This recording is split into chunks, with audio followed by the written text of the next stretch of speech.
Yo guys, and welcome to this new video. Today we are counting down my top 10 best movies of 2024.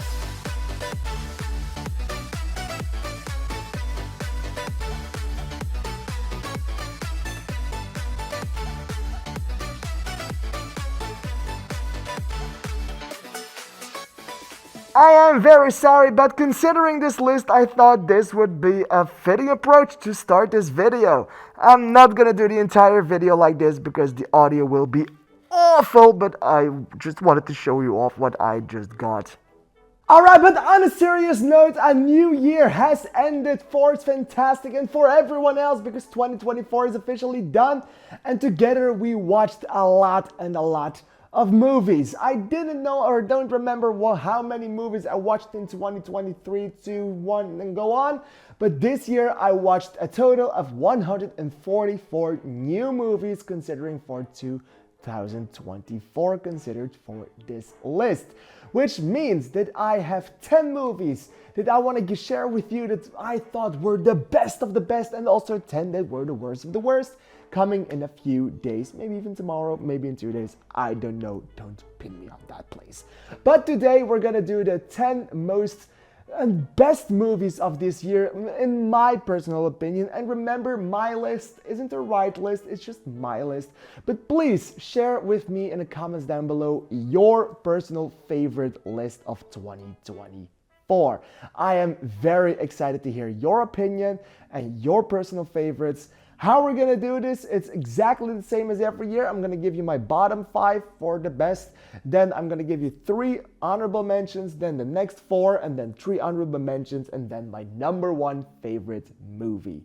Alright, thank you, let's get straight into it. And at number 10, I have a movie that I only watched today, and sorry if I do have some recency bias. I don't think I do because I just thought this movie was genuinely brilliant.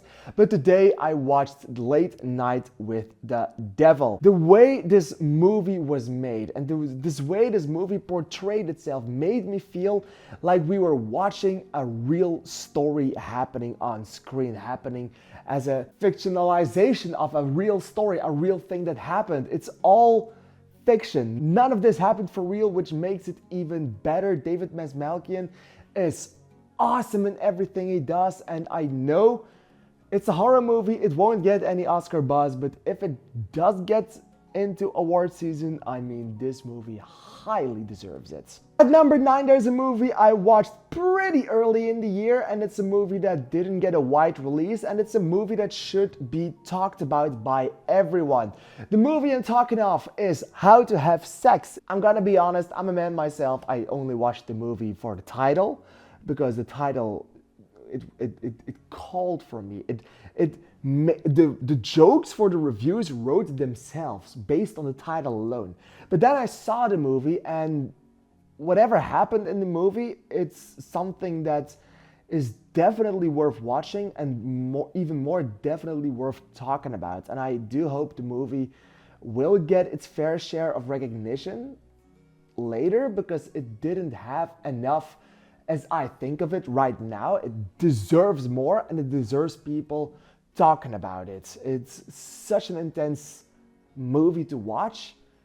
It starts off as a joke, but around the halfway point something happens, and it's just insane, and it's sad, and it's intense, and it's really a movie that's worth talking about in schools and everywhere else. It's a very important movie for a lot of people. For the 8th movie in this list, I actually do have to apologize again, because the first one in this franchise, I only watched it a few weeks before I watched the second one, and I never saw it before. So I am extremely sorry about that devastating news. But Gladiator 2 was one epic ass movie.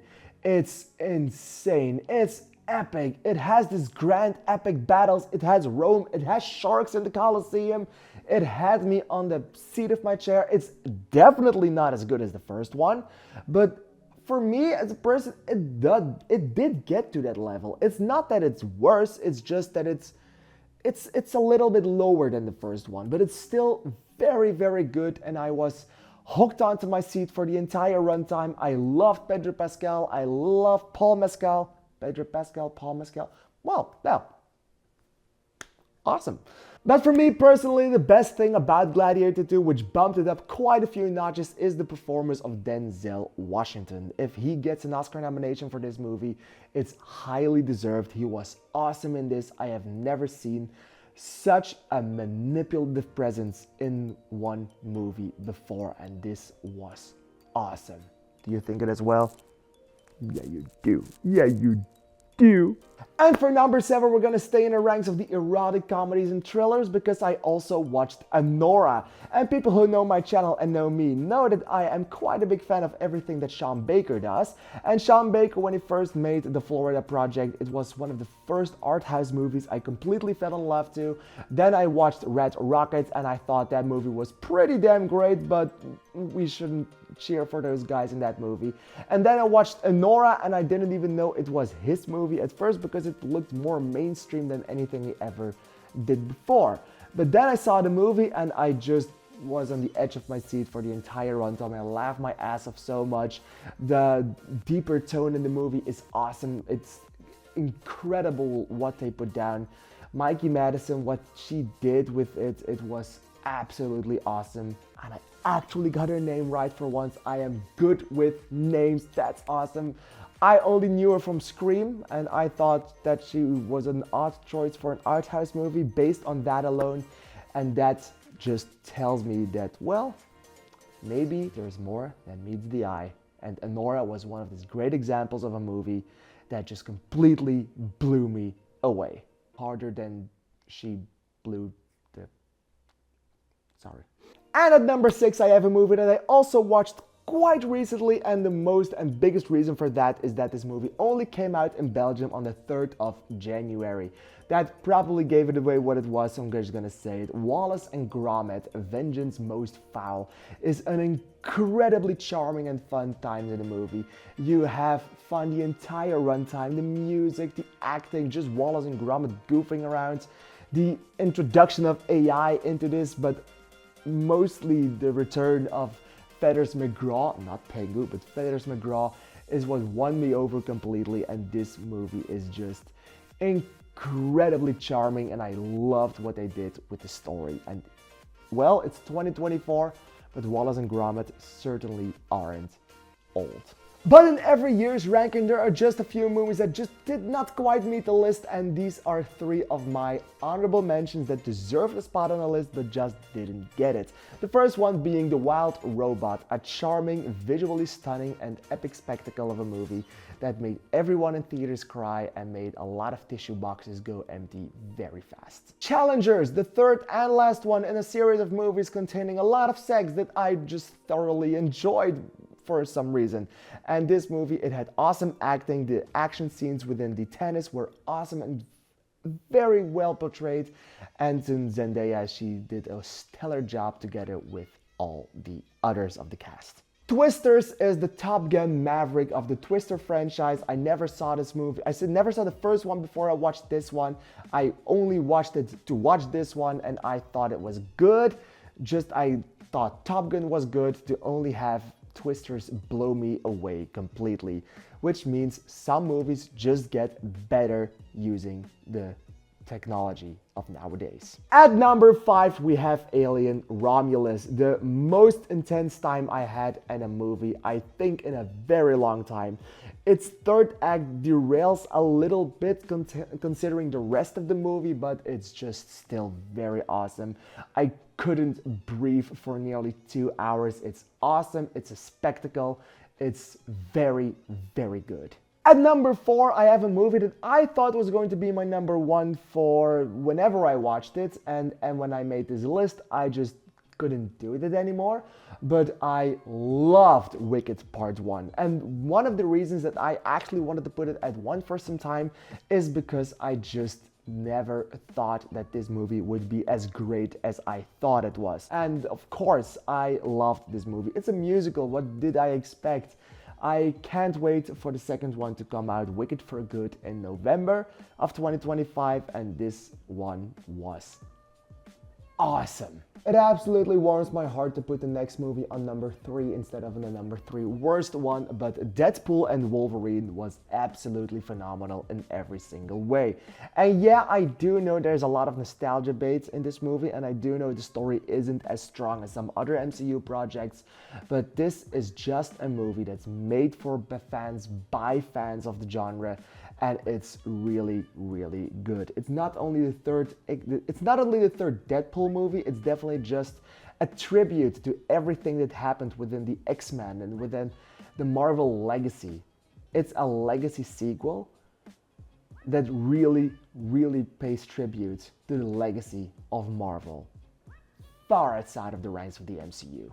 And at number 2, I have a movie that I thought was going to be the best one of the year until I thought that Wicked was going to dethrone it, and that's Dune Part 2. The first Dune I really, really loved, but it was very difficult to follow. I was very tired when I saw it in IMAX, so I just couldn't get myself to watch it in its full glory. I only watched the first one again a few weeks before the second one hit theaters because they re-released it in theaters, and I finally understood everything about the story, and I was completely ready for Dune Part 2, which contained a lot more action, a lot more and better acting, I think, and it was just mesmerizing from start to finish. I didn't think they could pull off anything that was that insane that what we saw in Dune Part 2, and I know just for a fact that if a lot of people thought Dune Part 1 was too slow, Dune Part 2 will win them over, and I am very excited to see what they're gonna do with Dune Messiah. But before I reveal to you what my number 1 best movie of this year was, I am just gonna reveal some other honorable mentions to you, and first one being